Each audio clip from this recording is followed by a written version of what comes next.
الحمد لله نحمده ونستعينه ونستغفره ونؤمن به ونتوكل عليه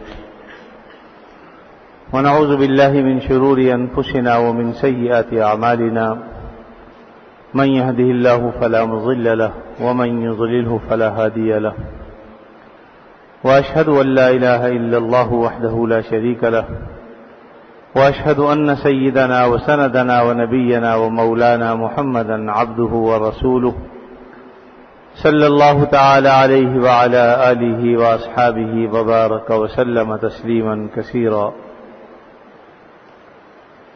أما بعد فأعوذ بالله من الشيطان الرجيم بسم الله الرحمن الرحيم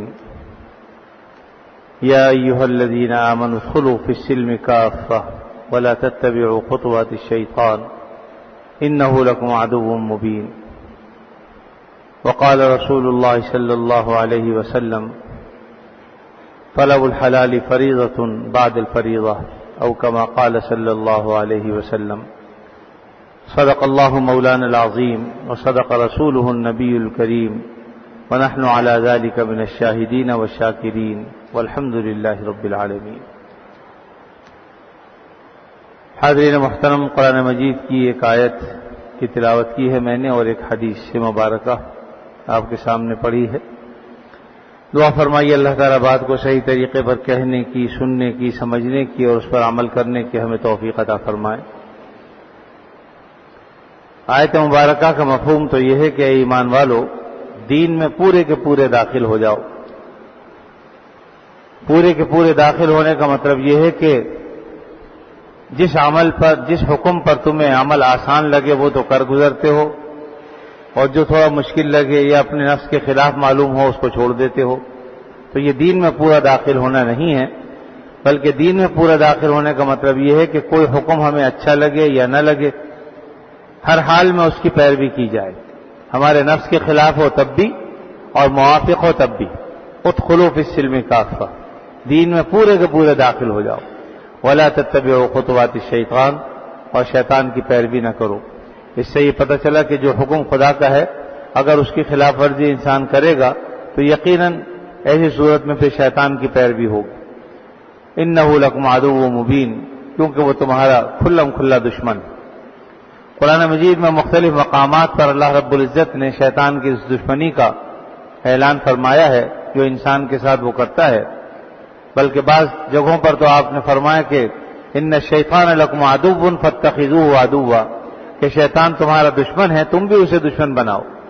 یعنی جیسے وہ دشمنی تمہارے ساتھ کرتا ہے، تمہیں چاہیے کہ تم بھی اس کو اپنا دشمن سمجھو، اور جو رویہ دشمن کے ساتھ ہونا چاہیے وہ شیطان کے ساتھ کرو، جس کا مطلب یہ ہے کہ اس کی بات نہ مانو، اسے اپنا خیر خواہ نہ سمجھو۔ اپنا دشمن جانو گے تو اس کے کہے پر عمل نہیں کرو گے، لیکن اگر اپنا دوست سمجھو گے تو اس کی بات مان لو گے۔ بہرحال یہ تو قرآن مجید کی آیت کا مفہوم ہے، اور اسی طریقے سے جو حدیث مبارکہ میں نے پڑھی ہے اس میں آپ صلی اللہ علیہ وسلم نے رزق حلال بلکہ طلب رزق حلال کی ترغیب دی، اور یہ بات فرمائی ہے کہ طلب الحلال فریضۃ بعد الفریضہ، حلال مال کو طلب کرنا یہ فرائض کے بعد ایک دوسرے درجے کا فریضہ ہے۔ تو پہلے درجے کا فریضہ کیا ہوگا؟ اولین جو فرائض انسان کی طرف متوجہ ہوتے ہیں وہ ارکان اسلام ہیں، توحید ہے، نماز ہے، روزہ ہے، زکوٰۃ ہے، حج ہے، یہ فرائض ہے اولین ہے انسان کی۔ اور اس کے بعد جو دوسرے درجے کا فریضہ ہے وہ طلب رزق حلال ہے۔ اس سے ایک بات ہمیں اور معلوم ہو گئی فائدے کے طور پر کہ آج دنیا نے اس کو جو سب سے پہلا مسئلہ بنایا ہوا ہے، یعنی معیشت کو اور معاش کو، کہ ساری تگ و دو، دوڑ دھوپ، صبح سے لے کر شام تک کی جو فکر ہے ہماری وہ صرف مال کمانے کی، اور نمبر ایک درجہ اس کو دے رکھا ہے، یہاں تک کہ اولین فرائض کی بھی فکر نہیں کرتے ہم اس کو حاصل کرنے کے لیے۔ تو اس سے یہ پتہ چل گیا کہ یہ دوسرے درجے کا فریضہ ہے۔ جب دونوں فرائض میں ٹکراؤ پیدا ہو جائے تو پہلے فریضے کو ترجیح ہونی چاہیے اور دوسرا فریضہ اس کے بعد۔ یہی وجہ ہے کہ بعض اوقات ہم یہ سمجھتے ہوئے یعنی جب بعض لوگوں کو یہ پتہ چل گیا کہ بھئی طلب رزق حلال بھی فرائض میں سے فریضہ ہے، جس کا مطلب یہ ہے کہ یہ بھی دین ہے، جس طرح نماز پڑھنا، روزہ رکھنا، زکوٰۃ دینا، حج کرنا یہ فرائض میں داخل ہے اور اس پر اجر و ثواب ہے، اسی طریقے سے اس پر بھی اجر و ثواب انسان کو ملتا ہے کہ وہ اپنی اولاد کے لیے، اپنے بچوں کے لیے رزق حلال کی طلب کرتا ہے۔ تو جب کسی کو یہ پتہ چل گیا کہ یہ فرائض میں سے ہے، فرائض میں سے ہونے کا مطلب یہ ہے کہ اب اگر کوئی شخص ہاتھ پر ہاتھ رکھ کر بیٹھ گیا، جنگلوں میں نکل گیا، پہاڑ پہ چلا گیا، اپنی اولاد کے رزق حلال، اپنی اولاد کے لیے رزق حلال کی فکر چھوڑ دی اور اس کی طلب نہیں کی، جس کے نتیجے میں اولاد برے کاموں میں پڑ گئی، تو یقیناً اس شخص کو گناہ ملے گا اور ترک کا فرضوں کا تارک کہلائے گا کہ اس نے فریضے کو ترک کر دیا، رزق حلال طلب کرنا اس پر فرض تھا، اس نے ترک کر دیا۔ تو بعض لوگوں کو جب یہ بات معلوم ہوئی تو انہوں نے اس کو اس درجے میں آگے بڑھا دیا کہ جو اول درجے کے فرائض سے ان کو بھی ترک کر دیا۔ ہمارے ایک بزرگ کے پاس ایک خاتون کا فون آیا اور انہوں نے یہی بات ان سے پوچھی کہ حضرت یہ بتائیے کہ میرے شوہر ڈاکٹر ہیں اور مطلب کرتے ہیں شام کو وہ، تو 2-3 نمازیں وہ ایک وقت میں پڑھتے ہیں، عصر، مغرب، عشاء، اور میں ان سے یہ کہتی ہوں کہ بھئی آپ نماز کو قضا کرتے ہیں، یہ صحیح نہیں ہے، نماز کو قضا نہیں کرنا چاہیے۔ تو جواب میں وہ یہ کہتے ہیں کہ صاحب میں تو خدمت خلق کر رہا ہوں اور اس کے ساتھ ساتھ مخلوق کی خدمت کے ساتھ ساتھ تمہارے لیے رزق حلال بھی ڈھونڈ رہا ہوں، تلاش کر رہا ہوں، تو یہ بھی تو دین کا ہی کام ہے، تو آپ بتائیے ان کا یہ عمل صحیح ہے یا غلط؟ تو انہوں نے جواب میں فرمایا کہ بھئی بات یہ ہے کہ اس میں تو کوئی شک نہیں کہ وہ دین کا کام کر رہے ہیں، یہ بھی خدمت خلق کی دین کا کام ہے، لیکن اس کے ساتھ ساتھ جب دونوں میں ٹکراؤ ہو جائے تو نماز کو ترجیح ہو، اس کے بعد پھر دوسرا درجہ اس کا ہے، پھر آگے مریضوں کو دیکھ لیں۔ شریعت میں بعض صورتیں تو مستثنا ہو سکتی ہیں کہ ایک شخص اتنا بیمار ہے کہ اس کی جان جو ہے وہ نکلنے والی ہے، اگر ہم نے خدا نہ کرے اس کی توجہ نہیں کی تو ہو سکتا ہے کہ ہم اگر نماز پڑھنا شروع کریں یہ مر جائے گا، تو ایسی اگر ایمرجنسی ہے تو پھر تو ضرور اس شخص کی جان بچانے کے لیے جو کچھ ہم کر سکتے ہیں وہ کریں، لیکن اگر ایسی صورت نہیں ہے، کوئی نزلے زکام، کھانسی، بخار میں مبتلا ہے جو عام سی بیماریاں ہیں، تو ایسی صورت میں نماز کو ترک کر دینا یہ جائز نہیں ہوگا، یہ سوچتے ہوئے کہ صاحب ہم تو چونکہ دین کا کام یہ بھی کر رہے ہیں، یہ بھی فرائض میں داخل ہے، لہذا ہم نماز کو چھوڑ دیں اور یہ کام کر لیں۔ تو یہ شیطان ایک چیز ہمیں سکھاتا ہے، سمجھاتا ہے، بلکہ یہاں تو چلو پھر بھی غنیمت ہے کہ یہ نمازیں پڑھ لیتے ہیں، بعض لوگ تو نماز ہی نہیں پڑھتے۔ میں خود ایک ایمرجنسی میں جانا ہوا تو وہاں 2-3 ڈاکٹر آپس میں بات کر رہے تھے، مغرب کا وقت تھا، تو ایک صاحب نے دوسرے سے کہا کہ بھئی نماز کا وقت ہو گیا چلیں، کہنے لگا بھئی ہماری نماز تو یہی ہے بس، وہ اس نے نماز پڑھنی ہی نہیں، وہ اس کام کو ہی سمجھتا ہے کہ میں نے نماز بھی پڑھ لی، سب کچھ کر لیا۔ تو بات یہ ہے کہ اس درجے کا یہ فریضہ نہیں ہے کہ پہلے فرض کو ترک کر دیا جائے، یہ جائز نہیں ہوگا، اس لیے فرمایا کہ طلب الحلال فریضۃ بعد الفرائض یا بعد الفریضہ، یعنی جو اولین درجے کے فرائض ہیں اس کے بعد کے درجے کا یہ فرض ہے۔ اس سے یہ بھی پتہ چل گیا کہ طلب رزق حلال یہ اس کی درجہ بندی کیا ہے، دوسرے درجے کا فریضہ ہے، یہ پہلے درجے کا نہیں۔ اور یہ بھی فریضہ کب بنے گا، دین کب بنے گا، جب مال رزق حلال کی طلب ہو۔ خدا نہ کرے اگر صرف مال کی طلب ہے کہ بھئی مال آئے کسی طریقے سے بھی، جائز ناجائز کی کوئی تمیز نہیں ہے، تو پھر یہ فریضہ بھی نہیں ہوگا، پھر تو گناہ کا کام ہوگا۔ پھر ایک کافر میں اور مسلمان میں کیا فرق؟ اس کو بھی مال کمانے کی ہوس ہے، اس کو بھی مال کمانے کی ہوس ہے، یہ بھی کہتا مال آئے کسی طریقے سے آئے، چاہے کسی کی جیب پر ڈاکہ ڈالوں یا کچھ بھی کروں۔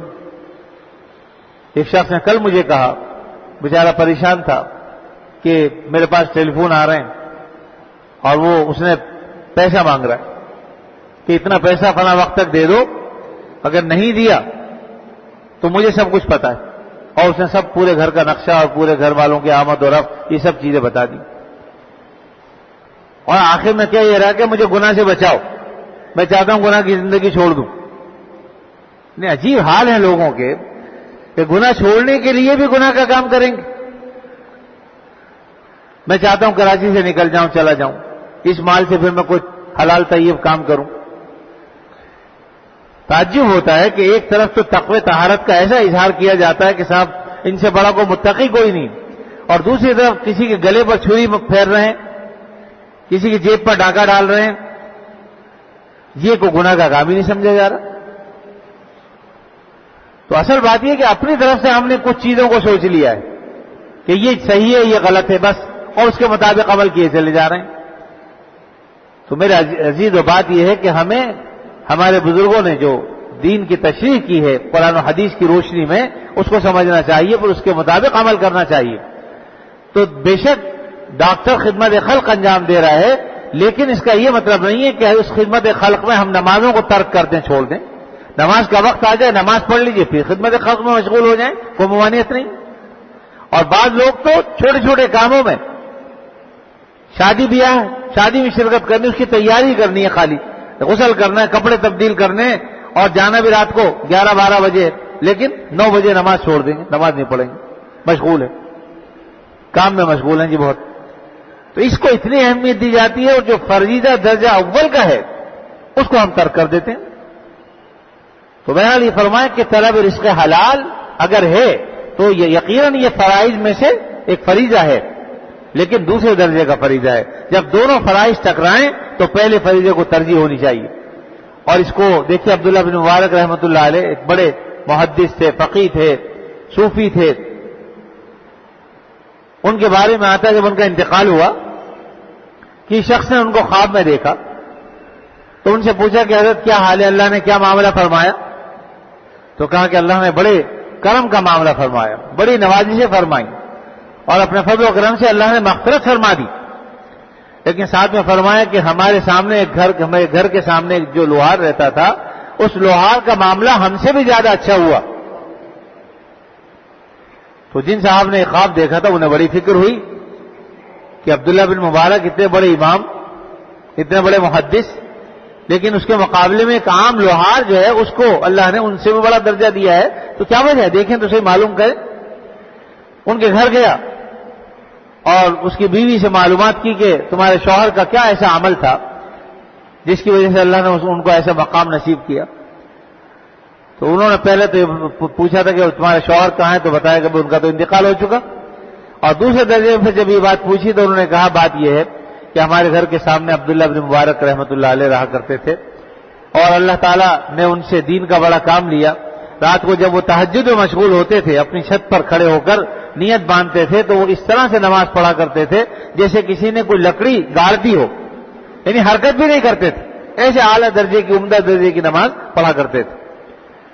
تو میرے شوہر کبھی کبھی آنکھ کھل جاتی اور ان کو دیکھتا تو حسرت کرتا تھا دل میں کہ کاش ہمیں بھی فراغت نصیب ہوتی، سب چونکہ سارے دن محنت مشقت کا کام کرتے ہیں تو رات کو تھک ہار کے سو جاتے ہیں، پھر آنکھ نہیں کھلتی۔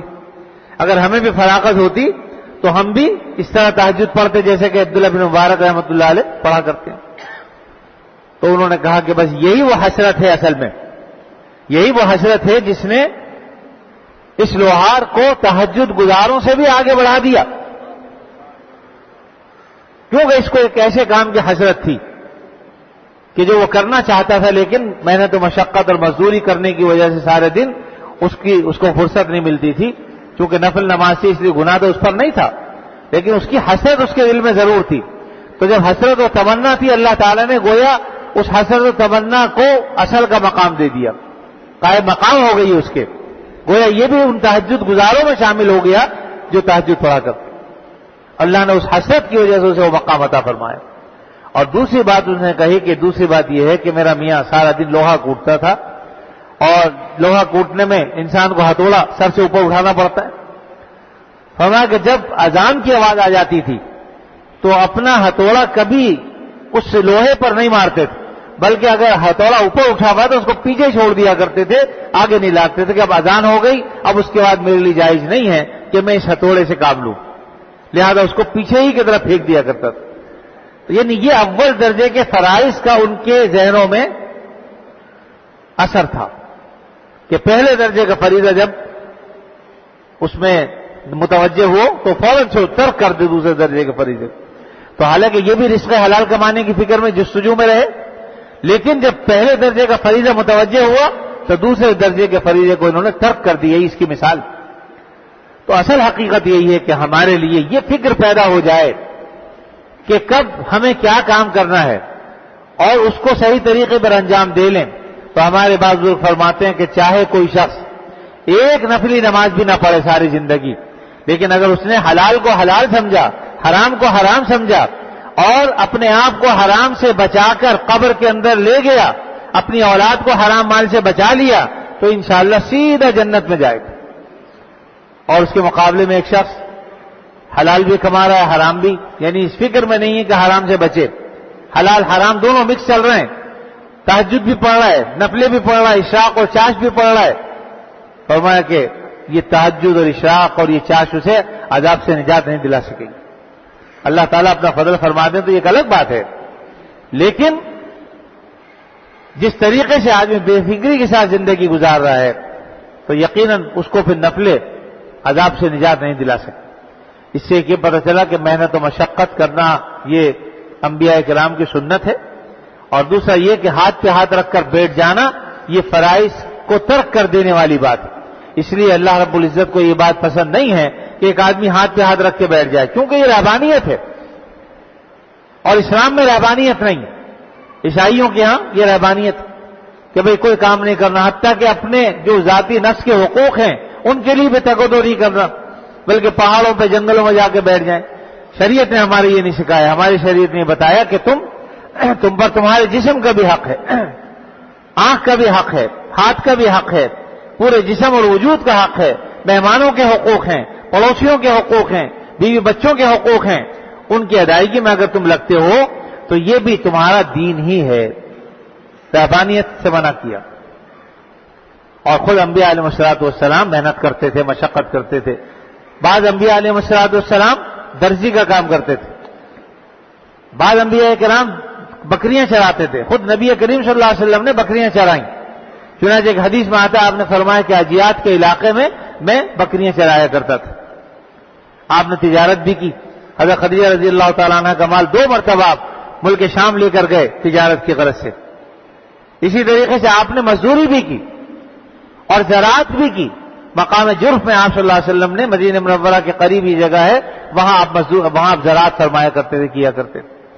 تو آپ صلی اللہ علیہ وسلم نے سارے کام کیے ہیں، اپنے آپ کو ایسے ہی نہیں چھوڑ دیا کہ بالکل کوئی کام ہی نہیں کیا۔ تو اس لیے اگر کوئی شخص ملازم ہے تو وہ یہ سمجھے کہ میں نبی صلی اللہ علیہ وسلم کی سنت میں ملازمت کر رہا ہوں۔ کوئی تجارت کر رہا ہے، آپ صلی اللہ علیہ وسلم کی اتباع میں کرے۔